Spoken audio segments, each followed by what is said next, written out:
Hello po, it's me, Kuya Stenber. Pupunta nga po ako ng SM at makakasama ko po ang ilan sa kapwa ko PWD dito sa lalawigan namin. Lalawigan po ng Nueva Ecija. Hihi. Ang makakasama ko nga po ngayon ay si Papa, tapos po yung isa kong pinsan na si Ate Marjorie at siya po yung magbibideo sa akin. Magpipicture po muna kami ni Pate bago ko umalis. Ayan, picture kita. Bye-bye. May iwan ka. Hindi ka pwede sa mama. Paglaki mo, kasama ka na. Bye-bye. Love you. Saan pasalubong kuya?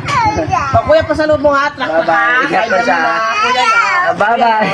Spider-Man. Bye-bye.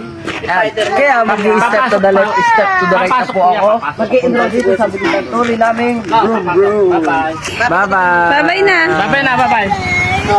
At eto na nga po, iwanan muna namin yung munti naming tahanan. Papaalis na naman po kami. Bye-bye. Babumbu, babumbu.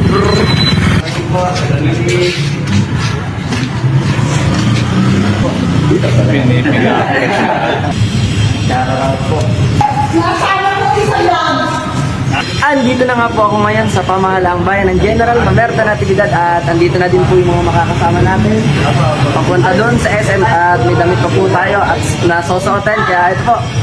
So, di ba? Nakapagpalit na po tayo ng damit tapos antayin lang po natin, may inaantay pa tayong mga ibang kasama.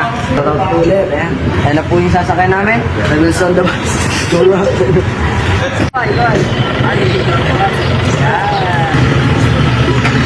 Ito na po at papalis na tayo. Hops, makalipas po ang mahigit isang oras naming bumiyahe, nakarating na po kami dito sa SM Cabanatuan. Tapos pumila na po muna kami para mailista po yung mga pangalan namin at nung nakaupo na po kami, binabanggit po yung mga magpe-perform. Wow, English yun na. Bawat bayan nga po may magpapakita ng talento at ako po yung nag-iisa na magre-representa ng aming bayan. Kami kita September, patunayan. Talayin ko. O yun ah. Nagpalit na po ako ng pangibaba tapos nagpalit na din po ako ng sapatos para nakahanda na po ako pag sisimula na yung boxing. Biro lang po. Nung natawag na nga po yung bawat bayan, magsisimula na po yung programa at pinangunahan po muna sa pangbungad na panalangin tapos sinundan po ng pag-awit sa watawat ng Pilipinas. Muli po, magandang umaga sa inyong lahat. Sa umaga po ito hanggang matapos ang ating unang bahagi ng palatuntunan. Nagsiupo na po kami at may mga panauhin nga po na nagsalita sa harap para magbigay ng inspirational message. At isa na po doon ang aming Miss Universe Philippines ng lalawigan ng Nueva Ecija. Sama muli po, I am Micah Cabling Martinez, here forever, Binibining Cabanatuan 2019 and proud to be your Miss Universe Philippines Nueva Ecija 2024. Ako po ay isang proud representative ng ating lalawigan. Magkakasama po kami ngayon ng ilan sa mga PWD na nagmula sa iba't ibang bayan dahil ang programa po na to ay para sa aming mga may kapansanan na yung tinatawag po na National Disability Rights Week na malaki po ang naitutulong lalo na sa mga kagaya ko po na PWD dahil nabibigyan ng pansin at mas nabibigyan ng lakas ng loob na magpatuloy sa takbo ng buhay. Kaya sa mga nangunguna po at nasa likod ng magandang programang ito, ang gusto ko pong sabihin, maraming salamat po. Malapit nga lang po sa amin ang Miss Universe ng Nueva Ecija kaya isa na po ako sa lumapit para makapagpa-picture. Ayi, ako'y kinikilig. Pag-i-assist nga po, itong siya nanalo ng one prize of one bag of rice. Para ma-upload natin yan.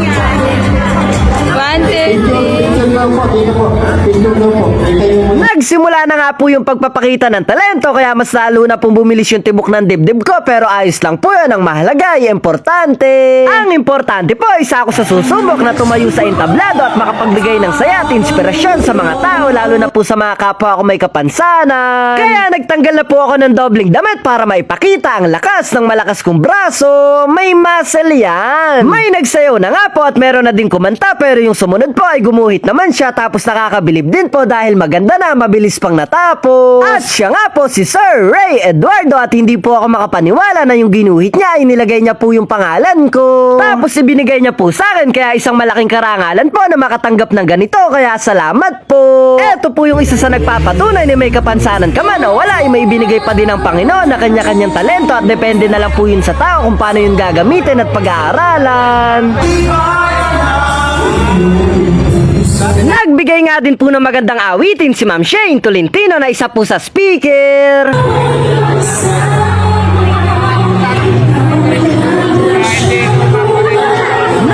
din po ng isang magandang awitin yung isang guard dito sa SM. At nagbigay din po ng awitin ng isang kapwa ko PWD na sumali nung nakaraan sa The Boys Teens at naging coach si Coach Bamboo.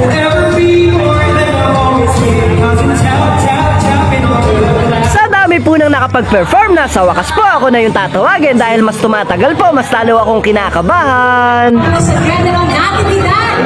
Sa wakas, General Natividad. At si John Denver Patulagi. Tama po ba? Share ko po na sobra talaga yung kaba ko dito dahil ito po yung unang pagkakataon ko na mag-perform ako sa SM, pero ang nasa isip ko na lang po enjoy ko na lang para mapasaya ang mga tao. At ito na po yung pagkakataon ko para masabi ng personal sa mga kapwa ko PWD na magpatuloy lang sa takbo ng buhay kahit may kapansanan. Si John Denver ay ilang taon na? Ah, 16 years old, John. Content creator. Ito, content creator. Meron kang page vlog, gano'n? Okay, may vlogger pala tayo mula sa General Natividad. I-announce naman po, i-announce mo para lang sa gano'n ma-follow o ma-like yung page mo. Ano ba? Ano ba yung pangalan mo doon sa Facebook? Hello po, it's me, Chris Denver. Ang pangalan ko po sa Facebook ay It's Me, Chris Denver. Kasalukuyan po ako may 550k followers.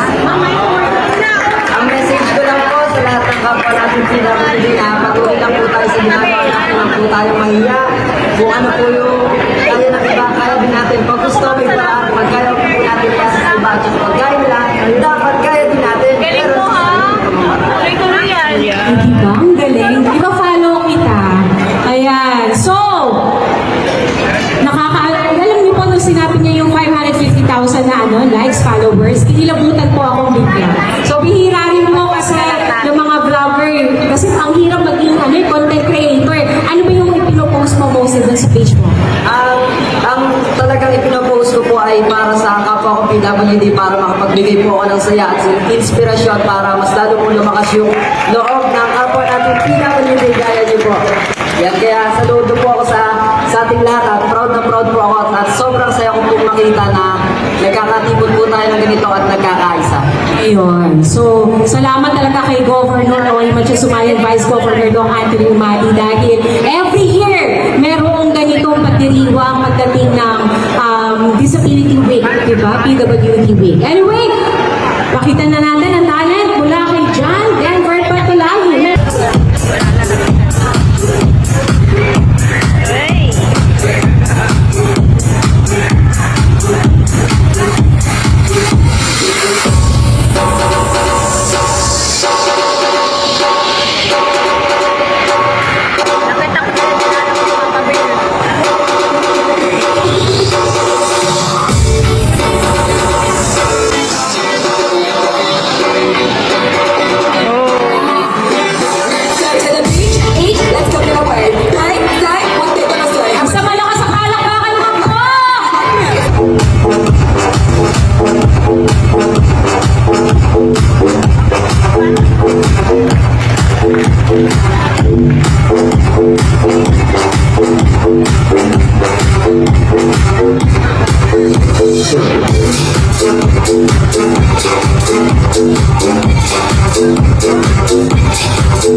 Palakpakan naman po natin kasi samahan natin siya dito sa taas. Ikaw ba isang atletang kabataan? Player po ako sa school namin at lumaban po ako sa provincial. Ano yung school mo? Ano yung school? Ang school po namin ay Palayan City National High School. Ang swerte naman ng palayan. Tsaka ikaw ngayon nag-compete saan ulit? Sa provincial meet po na nakaraan laban po. Palakpakan naman po natin ang ating mga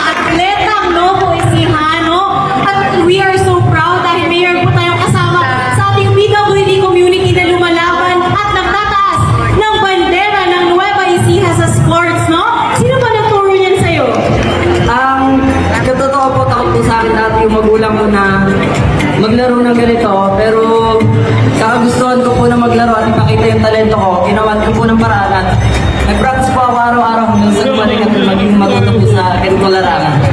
Alam mo, Miss Maika, marami akong nadidiscover dahil sa TV14 and of course sa TWNE ay nag-feature po kami ng mga inspirational story. At pwede pa namin napuntahan ka sa bahay para magbigay ng inspirasyon kasama sa lahat ng Novo Ecijano.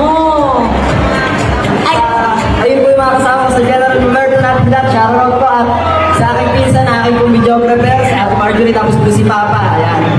so okay lang sa'yo na ma-share din natin ang iyong storya, no?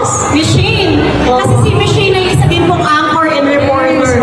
Kaya maganda ang iyong storya, no? Para maging inspiration sa lahat ng mga Novo Ecijano sa buong mundo.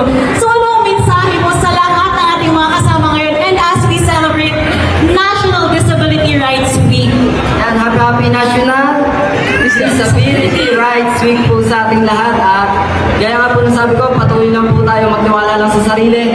May nagagawa po yung kumpleto na hindi natin kaya, pero may nagagawa din tayo na hindi naman nila kaya. Ako din, hindi ko nga kaya. Hindi din ako kaya. Miss Shane, huli na lang. Ako curious kasi talaga ako. Bakit sa lahat ng sports, yan ang napili mo? I mean, di ba? Marami pa namang iba. Bakit yan? Ako po ay kahit ganito po na ipagmamalaki ko po na kahit ako po ay bata na may kapansanan sa 16 taon na gulang po, ako po ay nakakapaglaro ng nalalaro na ako kumpleto. Kaya ko pong mag-volleyball, syempre yan. Gamit ang paa. Kaya ko din po mag-basketball. Halos lahat po ng laro. Opo, sports. Pero ito po yung nakahiligan kong laro dahil puro paano din po talaga ginagamit. Hayaan niyo po. Miss Shane, Makikita po natin kung ano pa ang kayang gawin ni John Denver. Miss Shane, sa i-cover mo TV14. to. Oo, ma'am. Number, mamaya. Ma'am, magko-contact po sa inyo si Miss Shane para ma-cover po ni Miss Shane ang storya. So muli maraming salamat.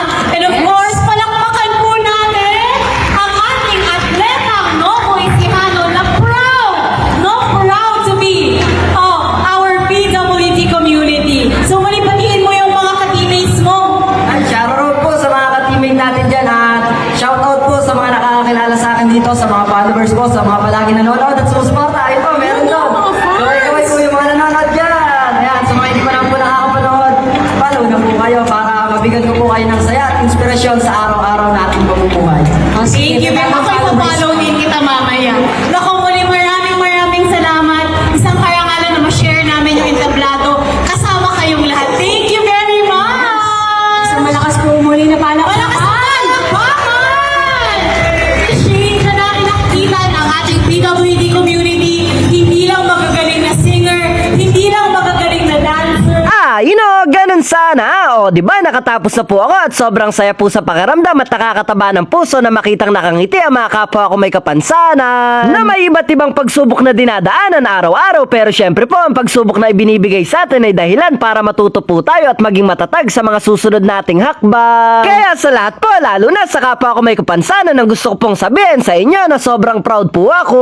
Dahil sa kabila ng ating kalagayan, lumalaban naman tayo ng patas para sa magandang kinabukasan. May huling pinarapol pa nga po at sa kaswertehang palad po may isa sa bayan namin na nabunot at nanalo po ng bigas, kaya mamaya po doon na kaming lahat makikikain sa kanila.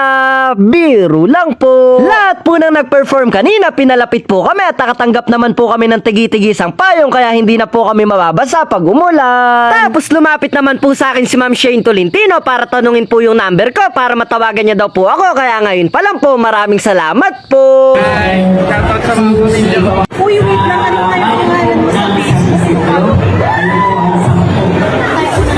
Pangyayari po ng language process ay kayo naman po susunod. Oh my God, mami yun. C-U-Y-S.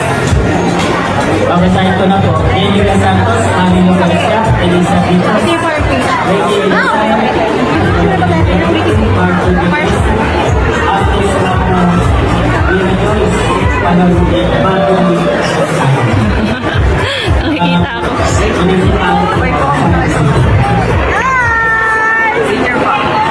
Okay, promosi tayo sa lisidro sa kanilang general na tibigyan. General Natividad, Nueva Ecija. Ang ganda po Ay, na. follow niyo po sa Facebook account si John Denver Patulayni. Yan. Ito paano kita, Mayroon palang vlogger today. Ngiti lang para pogi. Mayaya yari na nga po pala yung video. Salamat sa panonood mo. Sana nag-enjoy ka. Hindi ko na sayang yung load mo. Kita-kita na lang po tayo sa susunod na video.